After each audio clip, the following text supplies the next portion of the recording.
অনেক মানুষ দুনিয়াতে এসেছেন, সময় কাটিয়ে চলে গিয়েছেন, কিন্তু তাদের মধ্যে কিছু আফরাদ, কিছু মানুষ, কিছু বরগুজিদা শখসিয়ত, দ্বীনের খুদ্দাম, দ্বীনের ইমানের দাওয়াত দেনেওয়ালা এমন কিছু মানুষ এই লম্বা মুদ্রার মধ্যে এসেছেন।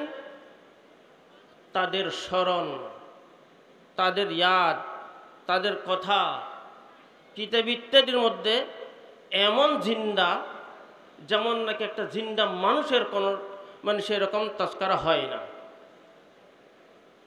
তাই শায়ের এক জায়গায় বলতেছে, সালেহাদর কাবাবু বুতখানামিনাল হায়াত। হায়াত মানে পুরো মানুষের, চাহে দিনদার হোক চাহে বদ্দিন হোক, সবার একটা সিলসিলা চলতেছে। সালেহাদর কাবাবু বুতখানামিনাল হায়াত। এই লম্বা জামানা গোয়াকে কানতেছে। কেন? কিছু আফরাদের জন্য। এমন কিছু মানুষ, এমন কিছু শখসিয়ত এই দুনিয়ার বুকে এসেছেন, তারা মানুষের হৃদয়কে কেঁপে ছড়েছে।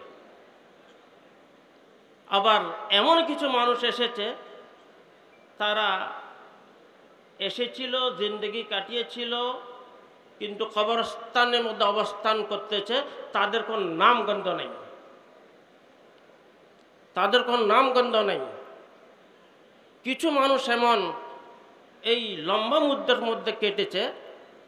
তাই শায়রে দ্বিতীয় মিসরের মধ্যে বলতেছে, সালেহাদর কাবাবু বুতখানামিনাল হায়াত তাজে বজমে ইশকে একদা নায়রাজায়ত বরু। এমন এমন শখসিয়াত এই দুনিয়ার বুকে এসেছে, তাদের স্মরণ না করে এই জিন্দা মানুষ থাকতে পারে না।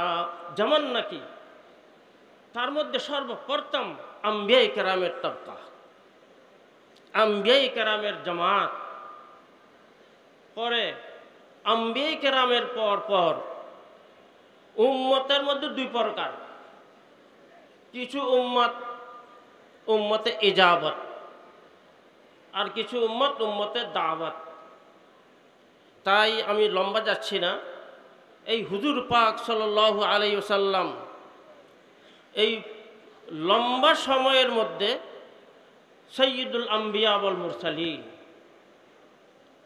রসুল করিম সাল্লাল্লাহু আলাইহি সাল্লাম যেই কাজ, যেই দাওয়াত, যেই মিশন নিয়ে এসেছেন, যে কাজ উনি করে গেলেন, কোনো মুমিন বান্দা রসুল করিম সাল্লাল্লাহু আলাইহি সাল্লামকে স্মরণ না করে থাকতে পারবে?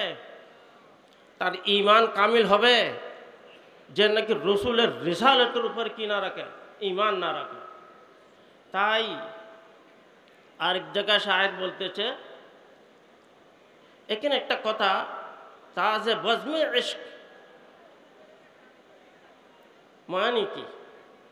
আসল কথা হলো মানুষের আবেগ, অন্তরের মধ্যে যেই দৌলত, যে সম্পদ, যেরকমটা চেরাগ হিদায়ত, চেরাগে মারিফত আছে, এইটাই হলো মানুষের কামিয়াবির জন্য বড় দরিয়া, বড় সম্পদ। তাই এক জায়গায় হযরত শাহ ওলিউল্লাহ মুহাদ্দিস দেহলভী রহমতুল্লাহ আলাইহি বলতেছেন, পুরো মোগল বাদশাকে খেতাব করে বলতেছেন, জামে মসজিদের মধ্যে দিল্লি মিম্বরের মধ্যে বসে কি বলতেছেন, দিলে দারম জওয়াহির পারায়ে ইশক তাহবিলস কেদার জের গরদুমির সামানে কমন্দারম। মানে এই পুরো মুঘল বাদশাদেরকে বলা হচ্ছে, যে দৌলত, যে নিয়ামত, যে সম্পদ আমাদের অন্তরের মধ্যে আছে, দিলে দারম, এমন একটা দিল আমরা রাখি, সেই দিলের এই নিয়ামতের মোকাবেলা করবে পুরো পৃথিবীর মধ্যে কোনো রাজা বাদশা আছে কি? দিলে দারম জওয়াহির পারায়ে ইশক তাহবিলস কেদার জের গরদুমির সামানে কমন্দারম। এমন একটা নিয়ামত আমাদের মধ্যে আছে, সেটা কি? তাল্লুক মা আল্লাহ, মারফত এলাহি, আল্লাহর স্মরণ, আল্লাহর ধ্যানের এমন একটা জজবা আছে, সেই জজবাটাই হলো পুরো দুনিয়ার মধ্যে মানুষ জিন্দেগি কাটিয়ে যখন যাবে আখিরাতের মধ্যে ওইটাই কাজ হবে। তাই কত নদীকে চলে গেল। তো বলতেছি এই লম্বা সময়ের মধ্যে কিছু অপরাধ এমনও গিয়েছে যাদেরকে স্মরণ না করে কেউ থাকতে পারে না। এক জায়গায় শায়েরে বলতেছে, আসুররু বিআন্নানি সাঈশু মাইতান, আসুররু বিআন্নানি সাঈশু মাইতান বিহি ওয়াসুউনি ইন মুততু হাইয়া। আমি যদি মৃত্যুর পরেও আমি কিন্তু খুশি, আমি জিন্দা। কেন? আমার স্মরণ জিন্দা, আমার ভালো তস্কারা জিন্দা, আমাকে মানুষ স্মরণ করে। যদি আমি মরে গিয়েছি আমি জিন্দার মতো। আসুররু বিআন্নানি সাঈশু মাইতান, মৃত্যুর পর আমি জিন্দা। বিহি ওয়াসুউনি ইন মুততু হাইয়া। কিন্তু আমি আফসোস করি, আমি যদিও জিন্দা, আমার মধ্যে যদি সেরকম কলব নাই, সেরকম মারফত নাই, তাল্লুক মা আল্লাহ নাই, ঈমান নাই, তাহলে আমি মানে জিন্দা থাকার পর আমি মুর্দার মতো। বিহি ওয়াসুউনি ইন মুততু হাইয়া, জিন্দা থাকার পরে মুর্দার মতো। তাই বলতেছি এই পিরিয়ডের মধ্যে, এই লম্বা জামানার মধ্যে এমন এমন শখসিয়াত কে আল্লাহ তাআলা এই দুনিয়ার বুকে পাঠিয়েছেন, সেগুলোর স্মরণ মানুষ করতেই থাকে। তার মধ্যে সর্বপ্রথম আম্বিয়া কেরামের জমানা। আম্বিয়া কেরাম, রসুল করিম সাল্লাল্লাহু আলাইহি ওয়াসাল্লাম ইন্তেকালের ওয়াফাতের কিছুদিন আগে একটা কথা বলেছেন, যার কারণে এই পুরা সিলসিলা মাদারিস আরবিয়ার ইসলামিয়ার চলতেছে। রসুল করিম সাল্লাল্লাহু আলাইহি ওয়াসাল্লাম কি বললেন? তাআল্লামুল ফারাইজ ওয়াল কুরআন ফাইন্নী মাকবুদ। কোরআন আর ফারাইজ এগুলো তোমরা শিখো, কারণ আমি মকবুজ হব, মানে আমি দুনিয়ার থেকে চলে যাব।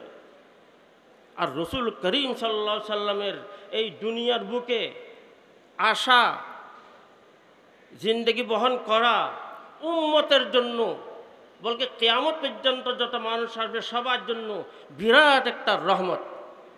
কোরআন কারীম বলে, মা আরসালনাকা ইল্লা রাহমাতাল লিল আলামিন, রহমতই রহমত। তাই রসুল করিম সাল্লাল্লাহু আলাইহি সাল্লাম যখন ওফাত হলো, ওফাতের পরেই হযরতে আবু বকর সিদ্দিক রাদিয়াল্লাহু তাআলা আনহু আর হযরতে ওমর রাদিয়াল্লাহু তাআলা আনহু, এই দুইজন হযরতে উম্মে আইমান রাদিয়াল্লাহু তাআলা আনহার সাথে দেখা করতে গেলেন। তো আবু বকর সিদ্দিক আর হযরতে ওমর জলিল কদর দুই সাহাবীকে দেখে হযরতে উম্মে আইমান রাদিয়াল্লাহু তাআলা আনহা কাঁদতে লাগলেন। তখন আবু বকর সিদ্দিক রাদিয়াল্লাহু তাআলা আনহু জিজ্ঞেস করলেন যে, রসুল করিম সাল্লাল্লাহু আলাইহি সাল্লাম এই ইন্তেকালের আগে যে জিন্দগি বহন করেছিলেন, এই জিন্দগির মধ্যে তো অনেক কষ্ট ছিল, কষ্ট জিন্দগি ছিল। এখন তো হুজুর সাল্লাল্লাহু আলাইহি ওয়াসাল্লাম শান্তির মধ্যে আছেন, অশান্তির কিছু নয়। তো এই সময় তো ওনার জন্য কান্নাকাটি করার নয়। কিন্তু যখন হযরতে উম্মে আইমান রাদিয়াল্লাহু তাআলা আনহা জবাব দিলেন, ওই দুইজন সাহাবী কাঁদতে লাগলেন। কি বললেন হযরতে উম্মে আইমান রাদিয়াল্লাহু তাআলা আনহা? বললেন, আমাদের যদি কোনো একটা সমস্যা হতো, তার সমাধান আল্লাহ পাক রব্বুল ইজ্জত থেকে রসুল করিম সাল্লাল্লাহু আলাইহি ওয়াসাল্লামের ওসিলায় আমরা পেয়ে যেতাম। ওমা ইয়ানতিকু আনিল হাওয়া ইন হুয়া ইল্লা ওয়াহয়ুন ইউহা। এখন তো রসুল করিম সাল্লাল্লাহু আলাইহি ওয়াসাল্লাম দুনিয়া থেকে চলে গেলেন, এখন ওহীর সিলসিলা বন্ধ হয়ে গেছে। এখন আমাদের মধ্যে যখন একটা সমস্যা আসে, এই সমস্যার সমাধান কোথায় পাবো? কথা তো সঠিক। আর হুজুর সাল্লাল্লাহু আলাইহি ওয়াসাল্লাম ওয়াফাতের পর সাহাবায়ে কেরামের যেই সব ঘটনাগুলো ঘটেছে, ওগুলো যদি আমরা কিতাবের মধ্যে আসে সব যদি পড়ি, তাজ্জব লাগে। বাস সাহাবী নিজের চোখের মধ্যে চোখ নষ্ট করতে চায়। কেন? যেই চোখে এমন একটি শখসিয়তকে দেখেছি এখন আর কোথায় দেখব। এই চোখ থাকার কোনো কাজ নাই। বাজ মাথার মারতেছেন দেওয়ালের সাথে, কেন? রসুল করিম সাল্লাল্লাহু আলাইহি সাল্লাম ওফাত পেয়ে গেছেন। মোট কথা হলো কি, রসুল করিম সাল্লাল্লাহু আলাইহি সাল্লাম সাইয়্যিদুল আম্বিয়া ওয়াল মুরসালিন। তো রসুল করিম সাল্লাল্লাহু আলাইহি সাল্লাম ওফাত উম্মতের জন্য বড় একটা আফসোস দেয়, কারণ রহমতের সিলসিলা তো চলতেছে, চলবেই। তার মাঝখানে একটা কথা, রসুল করিম সাল্লাল্লাহু আলাইহি সাল্লামের ওফাতের কিছুদিন আগে হযরতে মুআয ইবনে জবল রাদিয়াল্লাহু তাআলা আনহুকে রসুল করিম সাল্লাল্লাহু আলাইহি সাল্লাম ইয়েমন পাঠাচ্ছিলেন। ইয়েমন মদিনার থেকে অনেক দূরে। তো হযরতে মুআয ইবনে জবল উটের উপর সওয়ার ছিলেন। হুজুর সাল্লাল্লাহু আলাইহি সাল্লাম নিচে পায়দল পায়ে হেঁটে যাচ্ছেন। কিছু দূর মদিনার থেকে বের হয়ে হযরতে মুআয ইবনে জবল রাদিয়াল্লাহু তাআলা আনহুকে হুজুর সাল্লাল্লাহু আলাইহি সাল্লাম বল, আই মুআয, হয়তো তুমি আগামী বছর আসবে, আমাকে পাবে না। তো হযরতে মুআয ইবনে জবল রাদিয়াল্লাহু তাআলা কাঁদতে শুরু করলেন। ওনার কাঁদা দেখে কারণটা কি? সাহাবায়ে কেরাম রসুল করিম সাল্লাল্লাহু আলাইহি সাল্লামকে নিজের সন্তান থেকেও বেশি মহব্বত করতেন। জিন্দেগির এটা আখিরি মোলাকাত। আর হুজুর সাল্লাল্লাহু আলাইহি সাল্লাম বলতেছেন আগামী বছর তুমি আসবে, তার আগে আসার কোনো সুরত নাই। তাবলীগে আহকামের জন্য পাঠিয়ে দিলেন, ইশাআতে শরীয়তের জন্য, দ্বীন ও ঈমানের দাওয়াত দেওয়ার জন্য পাঠিয়ে দিলেন। আসার কোনো গুঞ্জাইশ নাই, এটা আখিরি মোলাকাত।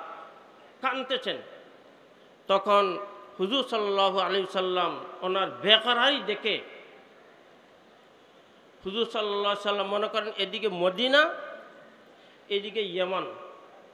তো হুজুর সাল্লাল্লাহু আলাইহি সাল্লাম একটু ওনার দিকে পুরোপুরিভাবে তাকান নাই, মদিনার দিকে দেখতেছেন।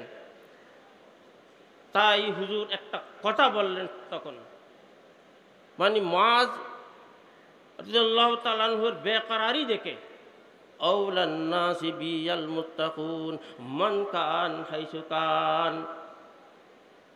মুত্তাকি যদি হবে, সে যেখানে থাকুক না কেন, যেই হবে না কেন, সে আমার কাছে আছে।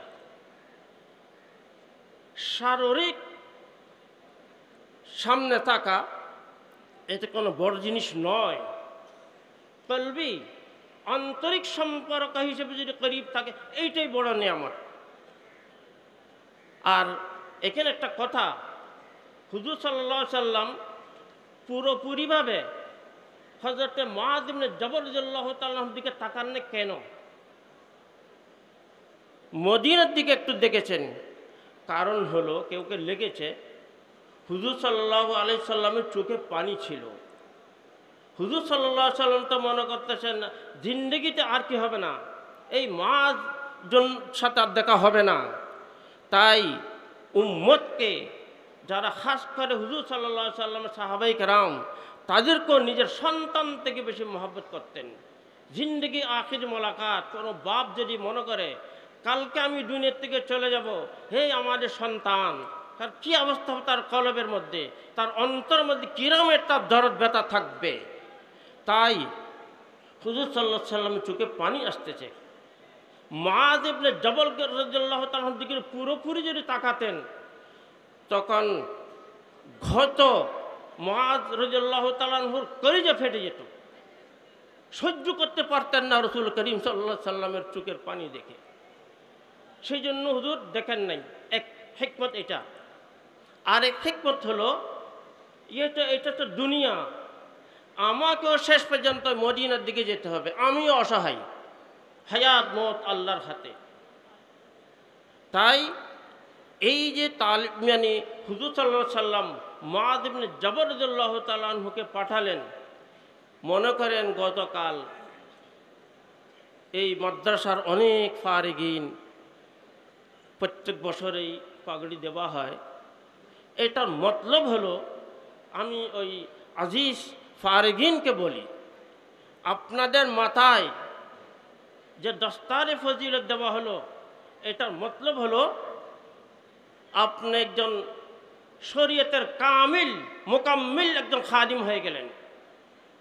আপনার কৌল ফেল আমলের দ্বারায় সমস্ত মানুষ নিজ নিজ এলাকা হোক এলাকার বাহিরে হোক শরীয়তের একটা আলো হাসিল করবে।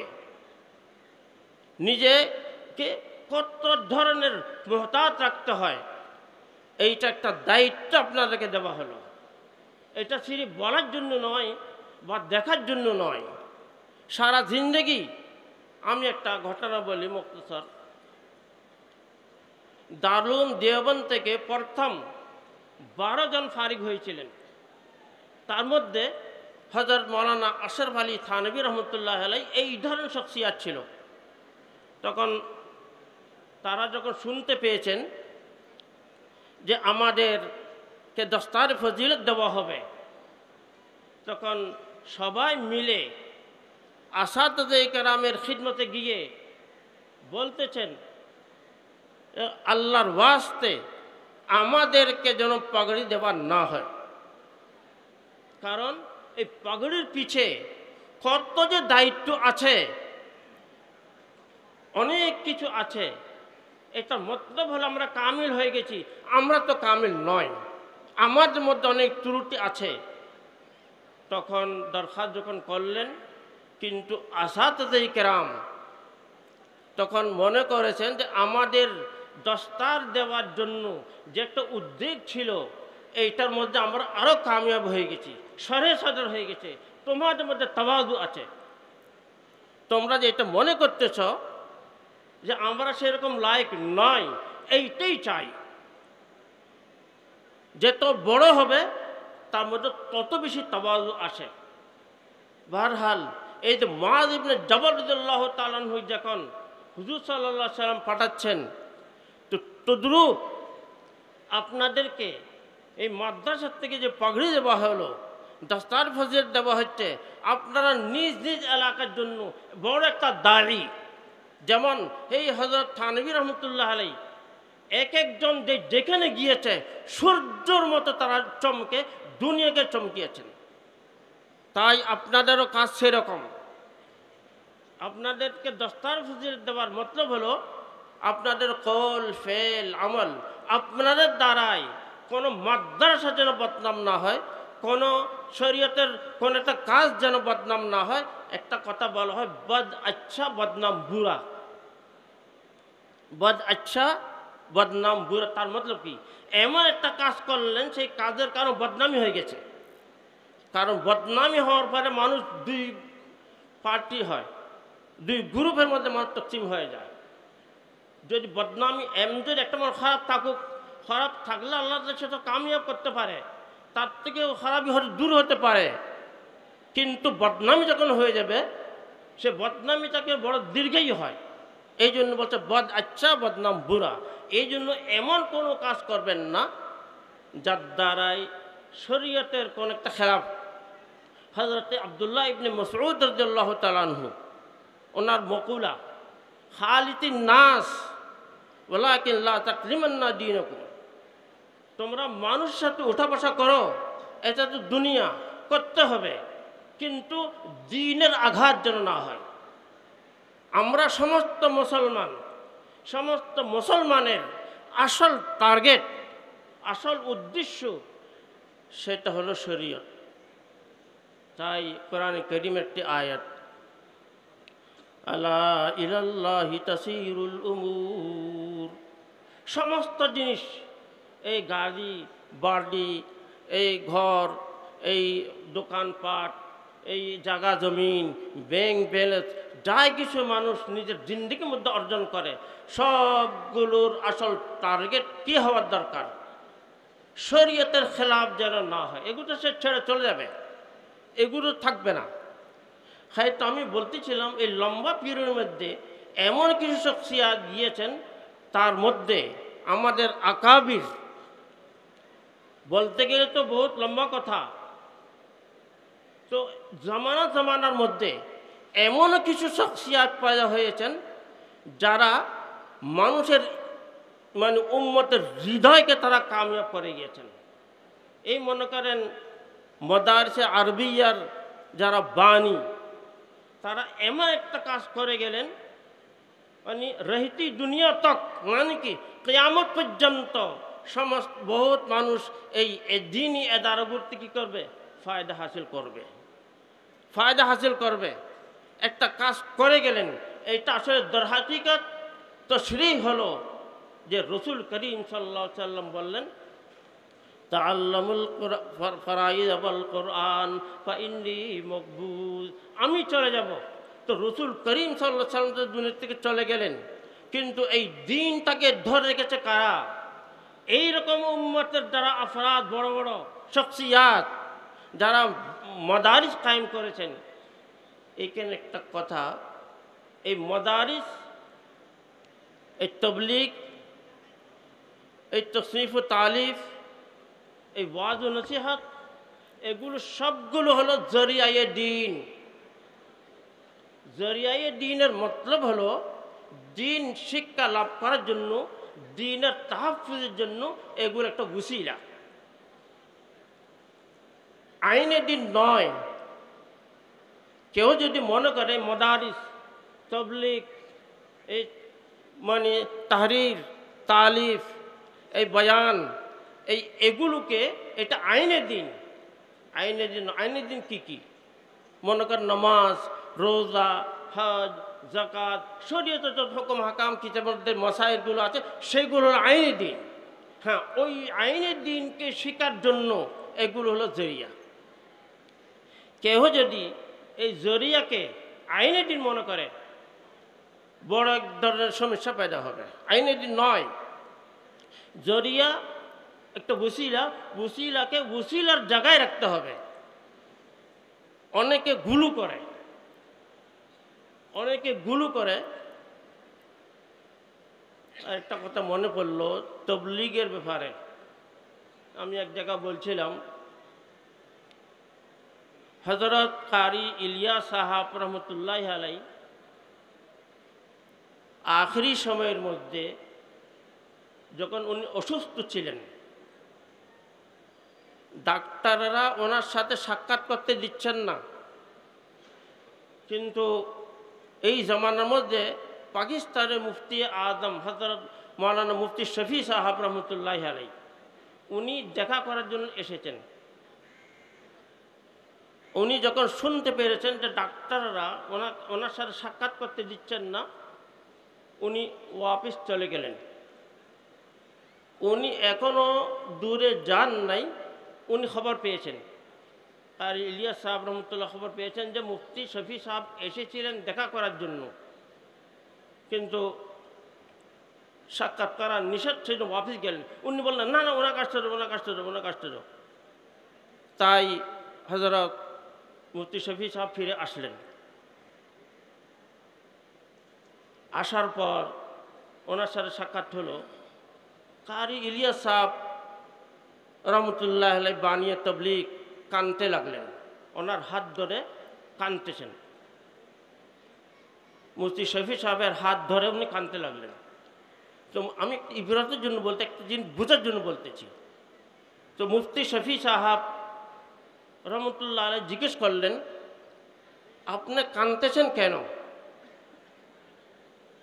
বলতেছে, মুফতি সাহেব, আমি কানতেছি দুই কারণে। কি কারণ? এক কারণ হলো, আমি এই কাজটা শুরু করেছি, এই কাজটা পুরো পৃথিবীর মধ্যে ছড়িয়ে পড়েছে। এমন কোনো মানুষ নাই যেটা তবলিগ জানে না। কিন্তু ভয় লাগতেছে এইটাই, এটা হয়তো আমার উপরে ইস্তেদরাজ হতে পারে। ইস্তেদরাজের মতলব হলো, কেউ যখন ওই বঞ্চি বলো, বঞ্চি দিয়ে যে মাছ ধরে, ওইখানে আধার দেয়, ভিতরে আধার আছে, মাছ এসে ওটা খাচ্ছে, উপর এসে দেখতেছে, ওই একটা জিনিস রাখে, সেটার দ্বারাই বুঝতে পারে যে হ্যাঁ মাছ, ওই সেই মাছে কী করছে, আধার খাচ্ছে। কিন্তু প্রথমে টানে না, খেতে খেতে খেতে খেতে যখন নাকি পুরোটা গিলে নেয়, তখন টেনে মাছটাকে বের করে নেয়। ওই তখন যে ঢিল দিচ্ছে এটা থেকে বলে ইস্তেরাজ, মানে যা চায় তাই করতে দিচ্ছে, পুরো হয়ে গেল। তো এইরকম যদি ইস্তেদরাজ হয় এটা তো আমার জন্য খতরা, আমার মুআখাযা হবে। তো মুফতি সাহেব বললেন এটা আপনার জন্য ইস্তেদরাজ নয়, আপনার জন্য ইস্তেদরাজ নয়, আপনার মুস্তাদরাজ নয়। তার দলিল কি?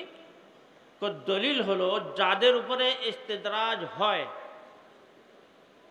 যাদেরকে সেরকম ঢিল দেওয়া হয়, তারা কিন্তু ইস্তেদরাজ হিসেবে ভয় করে না। মনে করেন এই মাছ যা আদার খাচ্ছে, প্রথমে একটু খেলো, আর একটু খেয়েছে, সে এটা মনে করে না যে আমি পুরো গিলে নিলে পরে আমাকে টেনে বের করে নেবে, সেটা মনে করে? সেটা মনে করে না, ওই ভয় থাকে না। আপনি তো ভয় করতেছেন। উনি বলে আলহামদুলিল্লাহ, এক কথা গেল। দ্বিতীয় কাজ কি কারণে কাঁদতেছেন? বলছে আমি কাজটা শুরু করছি, কাজটা বেশিরভাগ ছড়িয়ে পড়েছে বা কবুল করেছে আম মানুষ, আম পাবলিক। ওলামায়ে কেরামও আছেন, কিন্তু ওলামায়ে কেরাম অত প্রচুর সংখ্যার মধ্যে নাই যে প্রচুর সংখ্যার মধ্যে আম মানুষ আছে। এখন যদি শেষ পর্যন্ত এই আওয়ামের কসরত যদি আছে, এই কসরতের মধ্যে যদি আওয়াম যদি এই কাজের উপরে গালিব এসে যায়, তারা যদি নেতা হয়ে যায়, তারা যদি মাসাইল বা এগুলোর মানে সিদ্ধান্ত নেয়, তাহলে বিরাট খতরা, শরীয়তে বিরাট ক্ষতি হবে। এখন দেখা যায় এই যে তবলিগি কাজটা 2 ফরিক হয়েছে, বলকে 3 ফরিক হয়েছে। এক ফরিক ওয়াজাহতি, আরেক ফরিক এতাআতি, আর তৃতীয় ফরিক হলো এইটাও নয় এইটাও নয়, এইরকমও কিছু আছে। কোথায় যাব? এখানে দেখার দরকার। আমি এক জায়গায় বলছিলাম, ভাই এটা তো হযরতে আব্দুল্লাহ ইবনে মাসউদ রাদিয়াল্লাহু তাআলা আনহু মকবুলা, মা রাআহুল মুসলিমুনা হাসান ইনদাল্লাহি হাসান ওয়া মা রাআহুল মুসলিমুনা সাইয়্যাতান ফাহুয়া ইনদাল্লাহি সাইয়্যা। তার মতলব হলো আম ওলামায়ে কেরাম, মা রাআহুল মুসলিমুন, আর মতলব হলো কামিল মুসলমান। কামিল মুসলমান কারা? ওলামায়ে কেরাম। আকসার ওলামায়ে কেরাম, বেশিরভাগ ওলামায়ে কেরাম যেটাকে পছন্দ করে সেটা আল্লাহর নবী পছন্দনীয়। আর ওমা রাআহুল মুসলিমুনা, আকসার ওলামায়ে কেরাম যেটাকে অপছন্দ করে সেটা ইনদাল্লাহি সাইয়্যা, আল্লাহর নবী অপছন্দনীয়। এখন ওই পন্থী ভাইদেরকে আমি জিজ্ঞেস করতে চাই, তোমরা তবলিগ করতেছো, ভালো কথা করো, কিন্তু কার জন্য করতেছো? কি করতেছ? কার নেতৃত্বে তোমরা করতেছো কাজটা? মা রাআহুল মুসলিমুন হাসানের মধ্যে আছে নাকি মা রাআহুল মুসলিমুন সাইয়্যাতার মধ্যে আছে? যখন উলামায়ে হক্কা যেটাকে পছন্দ করে না সেটা আল্লাহর নবীকে অপছন্দনীয়, তো আল্লাহর নবীর যেই কাজটা পছন্দ নয় সেই কাজের মধ্যে তোমরা লেগে তোমাদের দুনিয়া বরবাদ, আখিরাত বরবাদ। এই জন্য খুব চিন্তা ফিকির করার দরকার। আমরা আল্লাহকে রাজি করার জন্য তবলিগ করি, আমলি ময়দানের মধ্যে আমরা যাই, কাজ করি। কাজ হলো আল্লাহকে রাজি করা। যেই কাজের মধ্যে আল্লাহ রাজি হবে না সেই কাজের মধ্যে লাগাটা আমার জন্য কি ক্ষতিকর হবে নাকি আমার জন্য সেটা ফায়দামন্দ হবে, প্রত্যেক মানুষ একটা সিদ্ধান্ত নিতে পারে। বারহাল তো বলতেছিলাম, এই যে পিরিয়ডের মধ্যে যে ওলামায়ে কেরাম কাজ করেছেন, মনে করেন কারি ইলিয়াস সাহেব রহমতুল্লাহ তবলিগের কাজ শুরু করেছেন, এই দারুম দেওবন্দ, এই ধরনের মাদারিস সিলসিলা চলেছে, এগুলো সব জরিয়ে দিন শিক্ষা করার জন্য, দিনকে অর্জন করার জন্য, দিনকে বোঝার জন্য এগুলো একটা উসিলা। এই জন্য খুব মানে সূক্ষ্মভাবে এটাকে নিতে হবে, বুঝতে হবে আমরা কি করতেছি। বাহরহাল এই যে মৌলানা হাবিবুল্লাহ সাহেব রহমতুল্লাহ আলাই এই মাদ্রাসাগুলো কায়েম করে কত বড় কাজ করে গেলেন। আজকে আমাদের মাথার টুপি বিভিন্ন জায়গায় ইন্ডিয়ার মধ্যেও বাংলাদেশের কানাচে কানাচে যখন যাই তখন বলে আমি অমুক সনের মধ্যে হাটহাজারের মাদ্রাসাতে ফারিক হয়েছি, মেখল পড়েছিলাম, অমুক তমুক এক একজন এক এক মাদ্রাসার মুহাদ্দিস অনেক মাদারিস কায়েম করেছেন। সিরিফ হাটহাজারি মাদ্রাসার বুনিয়াদের ফায়দা সিরিফ এই চাহার দিবারি নয়, পুরো বাংলাদেশ ব্যাপী, বলকে বাংলাদেশের বাহিরেও কি আছে এর ফিউজ আছে। সেটা যখন আমরা বাহির হয়ে যাই তখন সেটা বোঝা যায়। আর এই তাদের সাথে অনেক চার ইত্যাদি বলা হয়, সব আছে, সবগুলো মনে কর মাদ্রাসার বিরাট একটা দাড়ি, বিরাট একটা বাণী। এই জন্য আমাদের সবসময় তাদেরকে স্মরণ করতে হবে, দোয়া করতে হবে, তাদের রফে দরজাতের জন্য আমাদেরকে লেগেই থাকতে হবে। আর তারা যে মিশনটা চালু করেছেন আমাদেরকে ওই মিশনের যে মূল উদ্দেশ্য, এই উদ্দেশ্যের মধ্যে আমাদের লেগে থাকতে হবে।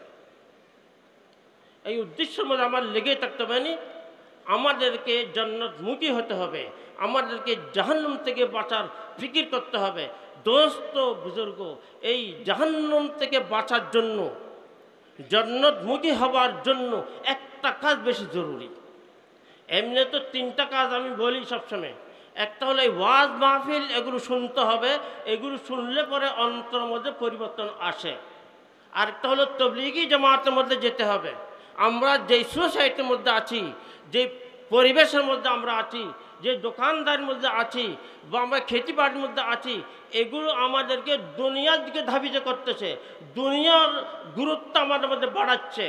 এই জন্য যখন আমরা এই পরিবেশ ছেড়ে যখন একটা জামাতের মধ্যে যাব, আহিস্তা আহিস্তা আমাদের অন্তরের মধ্যে পরিবর্তন আসবে, আমাদের অন্তর পরিবর্তন আসবে। তৃতীয় কাজ হলো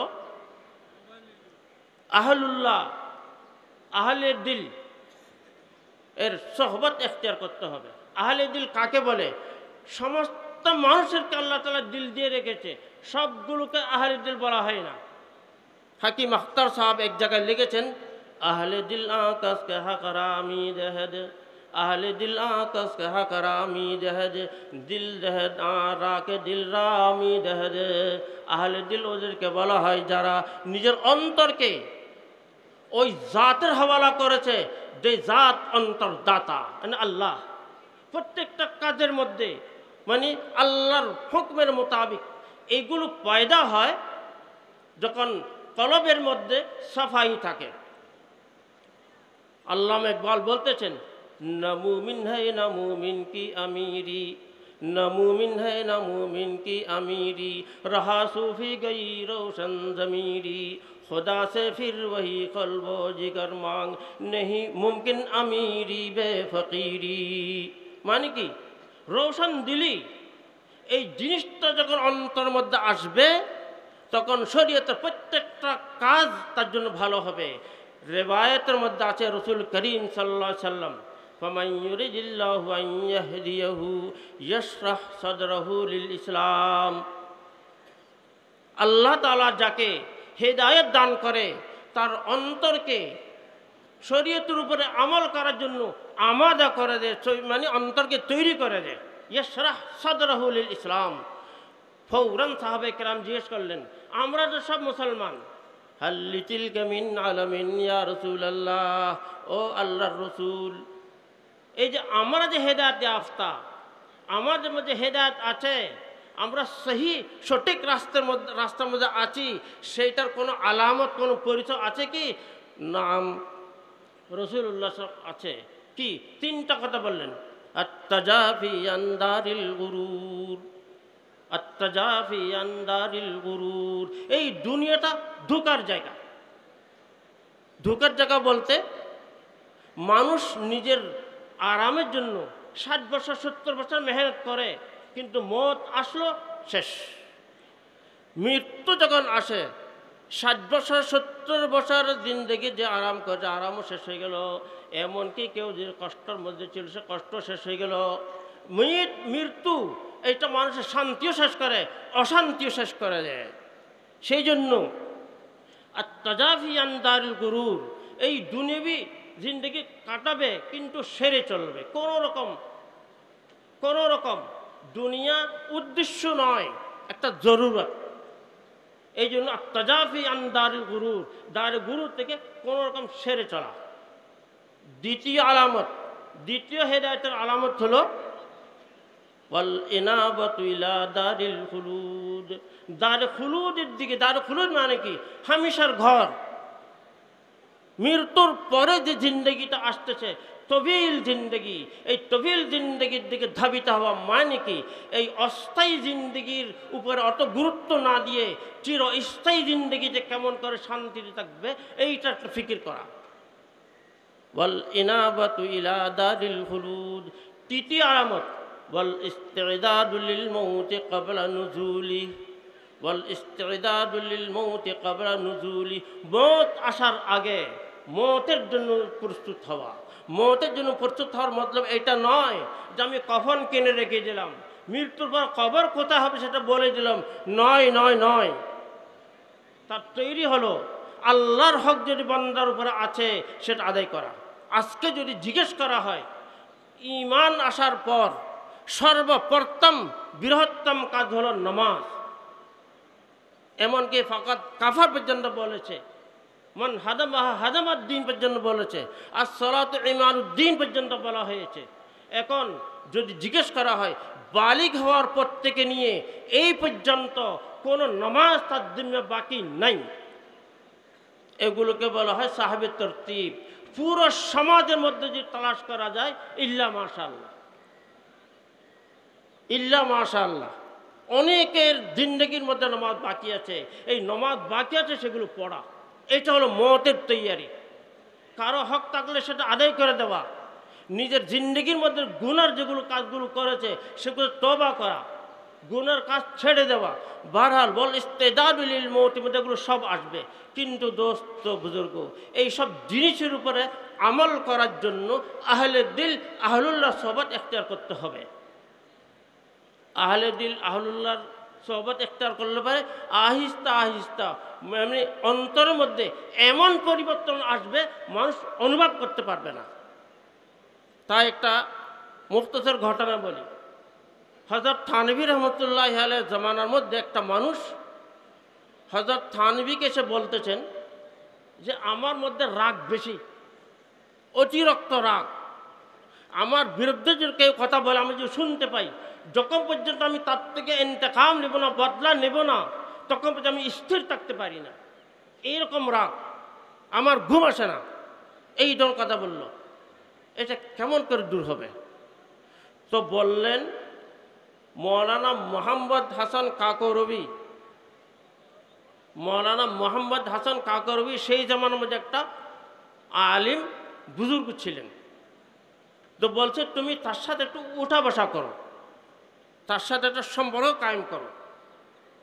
খাইর, ও গেল, ওর সাথে আচ্ছা কথাবার্তা সালাম যাওয়া, ভালো আছেন, বাড়ি কোথায়, সব কিছু বললেন। এরকম মাঝে মাঝে গিয়ে সাক্ষাৎ করতেন। বেশ কিছুদিন পর ওই লোকটা আবার হযরত থানভী রহমতুল্লাহ আলাইহির কাছে গেল, গিয়ে বলতেছেন হযরত আল্লাহ আপনার হায়াত দরাজ করুক, আমার মধ্যে অতিরিক্ত রাগ ছিল। এখন কেউ যদি আমাকে মারে, কেউ যদি আমাকে গালিগুলোজ করে, কেউ যদি আমাকে সভ্য সচেতন করে, কেউ যদি আমাকে বুড়া কথা বলে, আমার কোনো রাগ আসে না। বলতে আমি এইটাই মনে করি সত্যকারে আমার মধ্যে ভুল আছে, আমার মধ্যে ত্রুটি আছে, আমার কারণে সে কষ্ট পেয়েছে, সেই জন্য সে আমাকে এরকম গালিগুলোজ করতেছে। কিন্তু হযরত একটা জিনিস বুঝতে পারলাম না, যে মৌলানার কথা আপনি আমাকে বললেন, ওই মৌলানা কখনো আমাকে নসিহত করেন নাই, মানে এটা বলেন নাই ভাই রাগ করবে না, রাগের আঞ্জাম ভালো নয়, রাগের কারণে মানুষ অনেক সমস্যায় পড়ে, খবরদার রাগ করবে না, সবর করবে, এই ধরনের কোনো কথা বলেন নাই। কিন্তু আমার মধ্যে এইরকম পরিবর্তন কেমন করে আসলো? উনি তো হাকিমুল উম্মত, উনি কি বললেন, যে মৌলানার কথা বললাম ওই মৌলানার মধ্যে রাগ বলতেই নেই। কেন আপনার একটা শের শুনেন না, বহুত মশহুর শের, সোহবতে সালেহ তোরা সালেহ কুনজ, সোহবতে সালেহ তোরা সালেহ কুনজ, সোহবতে তালেহ তোরা তালেহ কুনজ। কেন হবে না? মানুষের অন্তর এটা একটা মেকনাটিসের মতো, চুম্বকের মতো। যখন একজন মনে করেন যে লোহার মধ্যে চুম্বক থাকে, ওই লোহাটা যদি অন্য লোহাকে পায়, যদি সুযোগ হয় তাকে টেনে নেবে, আর যদি সুযোগ না হয় নিজেই তার কাছে চলে যাবে। তাই মানুষের মধ্যে, মানুষের সাথে যখন, এই জন্য হাদিসের মধ্যে আছে, মানে কার সাথে দুস্তি করতেছ, কার সাথে তুমি উঠা বসা করতেছ, সেই জন্য যখন ভালো মানুষের সাথে আমরা উঠা বসা করবো, ভালো আহলে দিল আহলুল্লাহর সোহবত যখন আমরা এখতিয়ার করব, অবশ্যই আমার মধ্যে কি আসবে? পরিবর্তন আসবে। এই যে গুলিস্তার মধ্যে শের আসেন নাই, অনেক ওলামায়ে কেরাম, বেশি তর্জমা করার দরকার নাই। গিলে খুশবু ইয়াদার হাম্মামে রোজে রসিদ দস্তে মাহবুবে বদস্তম বধু গুফতম কে মুশকিয়া আবিরি কে আজবো ये दिलावी जे तुमस्तम बगुफ्तामन गिले ना चीज हस्तम वलेकिन मुद्दते बागुल नशिस्तम जमाले हम नशीदर मन असर कद वगरना मन हुमा खाकम के हस्तम। আমি তো মাটি, কিন্তু ফুলের সাথে থাকার কারণে আমার মধ্যে, ফুলের মধ্যে যে ঘ্রাণ, এই ঘ্রাণটা আমার দেশে গেছে। একটা মানুষ যেটা নাকি চুম্বকের মতো কলব রাখে, অন্তর রাখে, সেই যে একটা আহলুল্লাহ আহলি দিলের সাথে যখন থাকবে, এইরকম একটা মানে সিফাত পয়দা হবে তার মধ্যে, সেটা তখনই বুঝতে পারবে। তাই একটা ঘটনা বলি, মুখতাসার একটা ঘটনা বলি। হাফিজ জৌনপুরি, দিওয়ান হাফিজ, এত বড় কিতাব পাওয়া যায়। বড় শায়ের ছিল, কিন্তু বড় আওয়ারা ছিল। টুপি দেখতে পারতো না, দাড়ি দেখতে পারতো না, এই প্যান্ট শার্টকে পছন্দ করতো, মদ পান করতো, একদম আওয়ারা ছিল। কিন্তু বয়স যখন বেশি হয়ে গেছে, লম্বা দেখতেছে, মুসলমান ছিল তো, সমঝদার ছিল, এই অবস্থায় যদি আমি মরে যাই আমার কি অবস্থা হবে? কারণ হাদিসের মধ্যে এসেছে, ইউবআসু কুল্লু আবদিন আলা মা মাতা আলাইহি, মানুষ যেই অবস্থার মধ্যে মরবে, ভালো কাজ করতে করতে মরেছে, ভালো কাজে, ভালো সালেহীনদের সাথে তার হাসর হবে। আর যদি গুনাহ করতে করতে মরেছে, বড় খতরা। আর গুনার মধ্যে দুই প্রকার, কথার পর কথা বের হচ্ছে। গুনার মধ্যে দুই প্রকার, এমনকি গুনাহ করতে করতে অনেক সময় হয় কি, কলবের অবস্থা এইটাকে মানে একদম পরিবর্তন হয়ে যায়।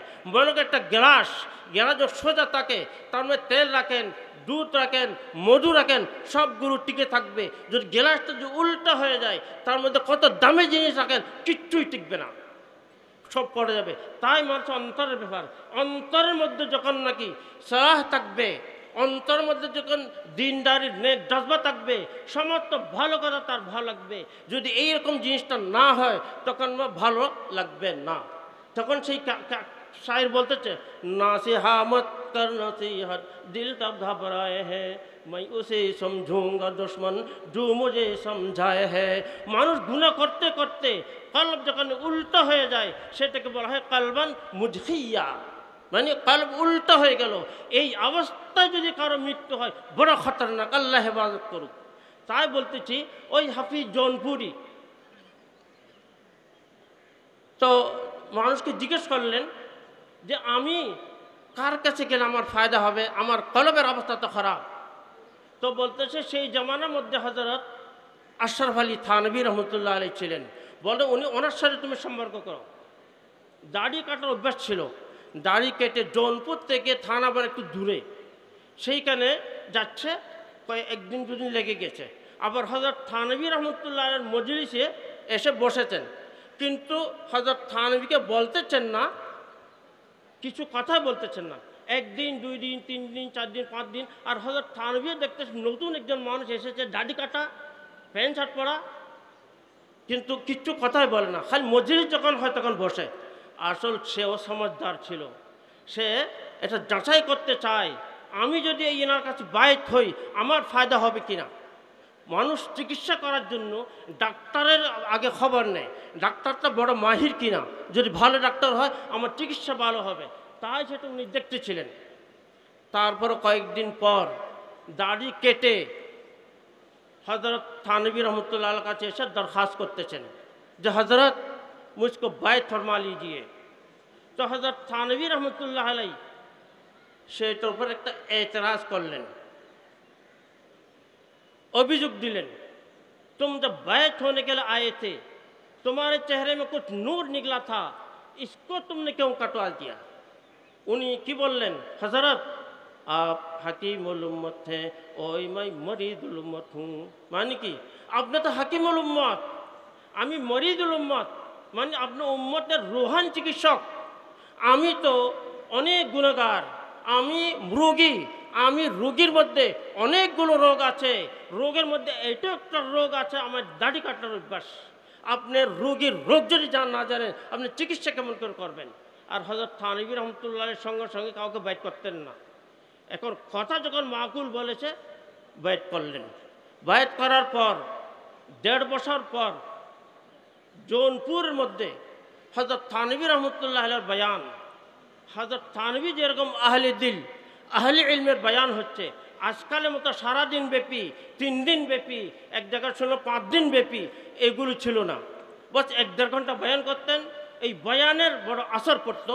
এটা একটা ঘটনা আছে, আমি ওদিকে যাচ্ছি না। এখন মাঝখানে দেখতেছেন একজন মানুষ, লম্বা দাড়ি, সাদা দাড়ি আর লেবাস ইত্যাদি দ্বারা বোঝাচ্ছে একটা ফেরেশতার মতো লাগতেছে দেখতে, আর কাঁদতেছে, খুব কাঁদতেছে সে। হযরত থানভী রহমতুল্লাহ বারবার দেখতেছে এই লোকটা কাঁদতেছে কেন, কি ব্যাপার, চিনতে পারেন নাই। কারণ কেমন করে চিনবেন, আগে তো দাড়ি ছিল না, এখন তো লম্বা সাদা দাড়ি, নুরানি দাড়ি দেখা যাচ্ছে। তখন আসল কথা হলো কি, 1.5 বছর আগে তার কলবের অবস্থা কীরকম ছিল, অন্ধকার ছিল। আর কলবের ব্যাপারে রেওয়ায়েত আছে, রসুল করিম সাল্লাল্লাহু আলাইহি সাল্লাম বললেন, মাসালুল কলবি কাররিশা তুকাল্লিবুর রিয়াহু বিফুলাতিন।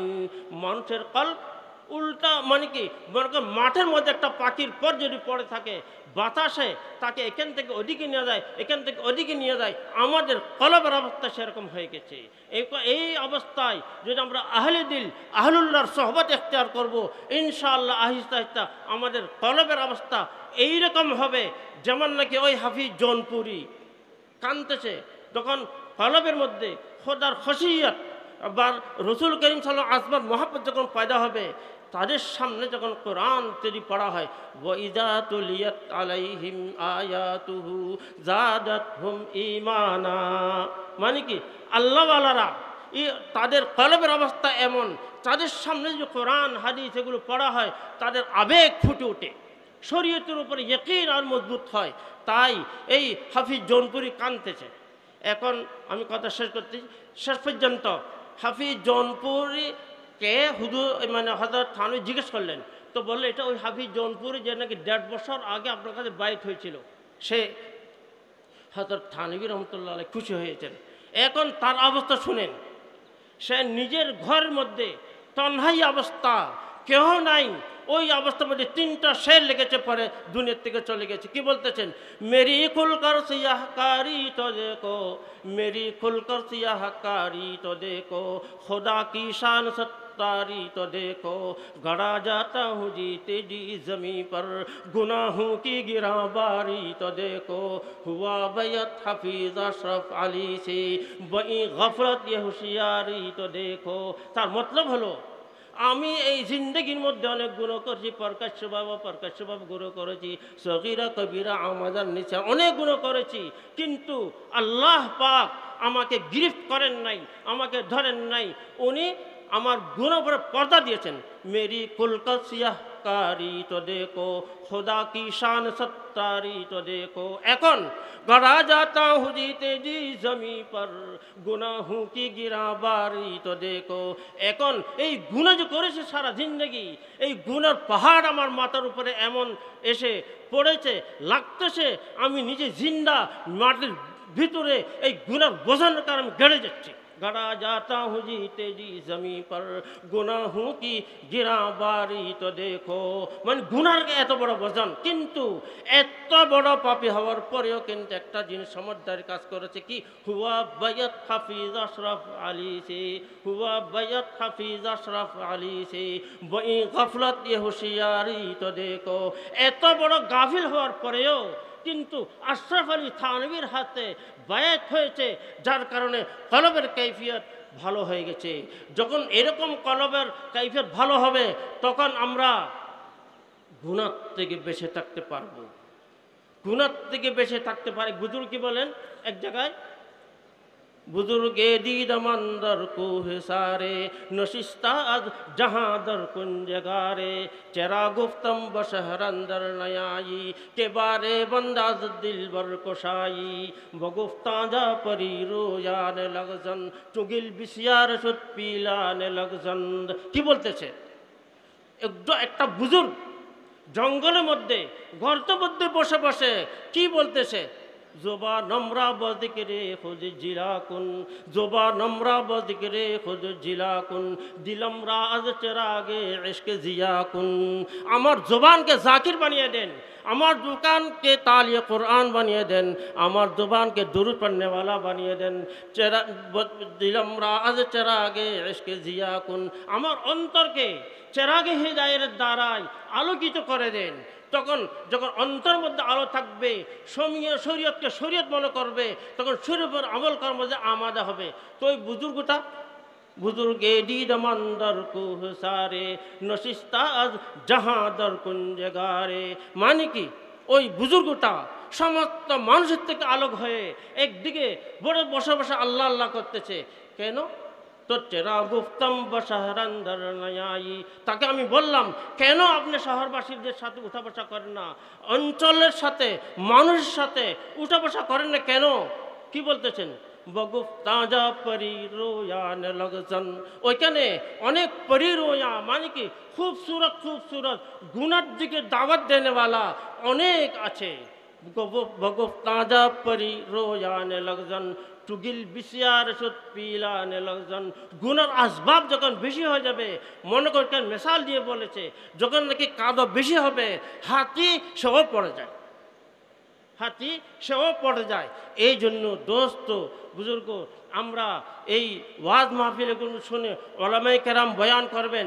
আমরা নিজের অন্তর কেমন করে ভালো করতে পারি আল্লাহ ওয়ালার সোহবত কেমন করে ইখতিয়ার করতে পারি সেই জন্য আমরা একটা উদ্যোগ নেই এই ওয়াজ মাহফিল শুনতে হবে তবলিগি জামাতের মধ্যে যেতে হবে আর আহলুল্লাহ আহলে দিল আর আহলুল্লাহ আহলে দিল আছে দুনিয়ার মধ্যে আমাদের খুঁজে বের করতে হবে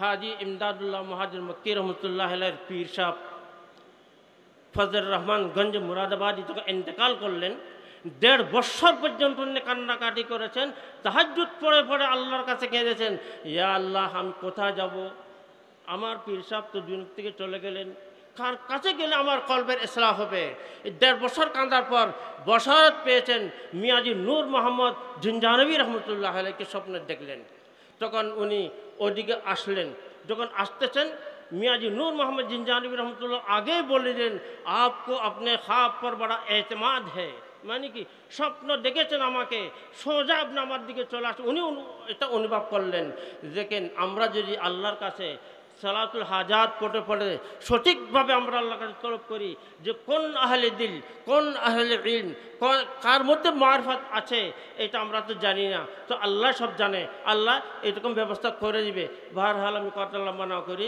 আর শেষ কথা বলতেছি আমরা এই দুনিয়াবী জিন্দেগি যে পালন করতেছি এটা যেমন তেমন করে কেটে যাবে सैयद सलमान नदवी रहमतुल्लाह अलैह की बोलते हम ऐसे रहे या के वैसे रहे वहाँ देखना है कि कैसे रहे हयात दो रोज़ा का क्या आयशो गम मुसाफिर रहे जैसे तैसे रहे मानी कि এই দুনিয়াবী 60 বছর জিন্দেগির শান্তিরও কোনো এতবার নাই অশান্তিরও কোনো এতবার নাই তারপরে যে সময়টা আসতেছে वहाँ देखना है कि कैसे रहे हयात दो रोज़ा क्या क्या आयशो गम मुसाफिर रहे जैसे तैसे रहे और এই দুনিয়াটা তো জন্য নয় रह गुजर दुनिया है ये बस्ती नहीं, যায় আইশো ইশরত মস্তি নেহি। এইরকম নয়, দুনিয়াতে এসেছি যেমন তেমন যেরকম খাওয়া দাওয়া করে বা যেরকম যতটুকু চলে এরকম করে চলে গেলাম, নয় নয় দোস্ত বুজুর্গ, আখিরাতের ফিকির পয়দা হওয়ার দরকার। এইরকম ফিকির পয়দা করার জন্য এইসব মাহফিল, এইসব মানে সালানা এজলাসিতে যে হয় তার উদ্দেশ্য হলো এটা, আল্লাহ তাআলা আমাদেরকে সঠিক কথার উপরে আমল করার তৌফিক দান করুক। ওয়া আখিরু দাওয়ানা আলহামদুলিল্লাহি রাব্বিল আলামিন।